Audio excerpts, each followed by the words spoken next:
नाजरीन, आप देख रहे हैं रियासत आंध्र प्रदेश का मशहूर व मकबूल यूट्यूब चैनल बज़्म आईना वकील साहब पोस्ट।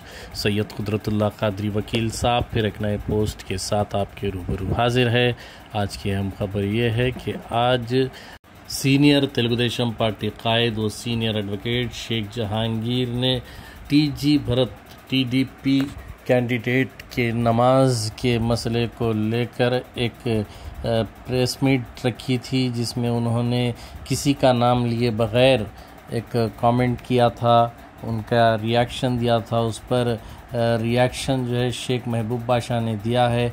आप शेख महबूब बादशाह का ये रिएक्शन देखिए। और आप अगर हमारे चैनल को सब्सक्राइब नहीं किए हैं तो ज़रूर सब्सक्राइब करें, लाइक करें, शेयर करें, कमेंट करें, बेल बटन दबाना ना भूलें ताकि लेटेस्ट वीडियोस आप तक आसानी से दस्तयाब हो सके। సోదరులకు మరియు కర్నూలు ప్రజలకి ఈ ముఖ్య సందేశం ఏమంటే, ఈరోజు ఒక వీడియోను చూశాను. నేను నా వ్యాపార నిమిత్తం నేను వేరే రాష్ట్రంలో ఉన్నాను.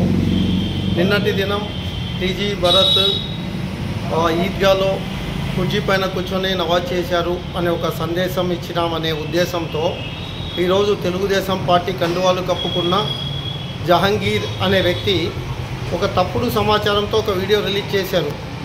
అయ్యా జహాంగీర్ గారు, మీకు మీ టీజీ సార్ పైన ప్రేమ ఉంటే ఆయన్ని తీసుకెళ్ళి మీ ఇంట్లో కూర్చోబెట్టుకోండి, అంతేగాని ముస్లింల మనోభావాల్ని కించపరుస్తాను, నేను ఆయన తీసుకొచ్చి మసీద్లో పైన కూర్చోబెడతాను, ఈద్గాల్లో పైన కూర్చోబెడతానంటే ఎంఆర్పిఎఫ్ వ్యవస్థాపక అధ్యక్షుడుగా మీకు నేను హెచ్చరిక చేస్తున్నాను. మీ టీజీ భరత్ వల్ల కానీ వాళ్ళ తండ్రి టీజీ వెంకటేష్ వల్ల కానీ నేను లబ్ధి పొందినట్టు నిరూపించగలరా? బహిరంగ చర్చకు నేను సిద్ధం. నోరు అదుపులో పెట్టుకొని మాట్లాడండి. ఇంకోసారి మీరు మాట్లాడేటప్పుడు అసలు మీరేం మాట్లాడుతున్నారో అర్థమై మాట్లాడుతున్నారా? ఏదో మా లబ్ధి కోసము టీజీ భరత్ని ఏదో మేము అగౌరవపరచాలి, ఆయన కించపరచాలనే వ్యక్తిగతంగా మేము ఎక్కడ మాట్లాడలేదు. గత 10 సంవత్సరాలుగా టీజీ వెంకటేష్ గారికి మాకు మంచి సంబంధాలు ఉన్నాయి. కానీ ఒక ముస్లిం నాయకుడిగా నిన్న ప్రశ్నించాను. ఆయన లెగ్మెంట్ ఉంటే ఆయన సమాధానం చెప్పానండి. ఆయన చెప్పలేడా? మీరు మధ్యలో ఆయన కండువా కప్పుకొని ఎందుకు వస్తున్నారు?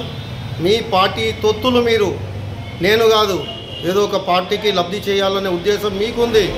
మీ నాయకుని సంతోషపెట్టాలని ఈరోజు సంకలు గుద్దుకొని వీడియోలు తయారు చేస్తున్నారు. నేను ఎవరినో సంతోషపెట్టాలా, ఎవడో లబ్ధి పొందే వ్యక్తిని కాదు.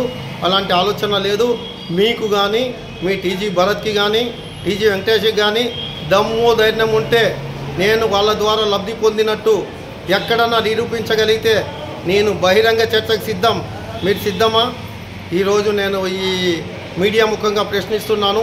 ఇంకొకసారి నోరు అదుపులో పెట్టుకొని మాట్లాడండి, అర్థం చేసుకొని మాట్లాడండి. ఇది ఒక ముస్లిం మైనార్టీ అధ్యక్షుడిగా ప్రశ్నిస్తున్నాను. ముస్లిం హక్కులు పరిరక్షణ నాకు ఉంది కాబట్టి ఎంఆర్పిఎఫ్ వ్యవస్థాపక అధ్యక్షుడిగా ప్రశ్నించాను. దానికి టీజీ భరత్ని సమాధానం చెప్పానండి. అంతేగాని మీలాంటి వాళ్ళు మధ్య మధ్యలో వచ్చి కుప్పి గొంతులు వేయబాకండి. అది ఎవరో లబ్ధి కోసం అయితే వాళ్ళ ఇంటికి అడిగిపోయి మీరు కుప్పి గొంతులు వేయండి.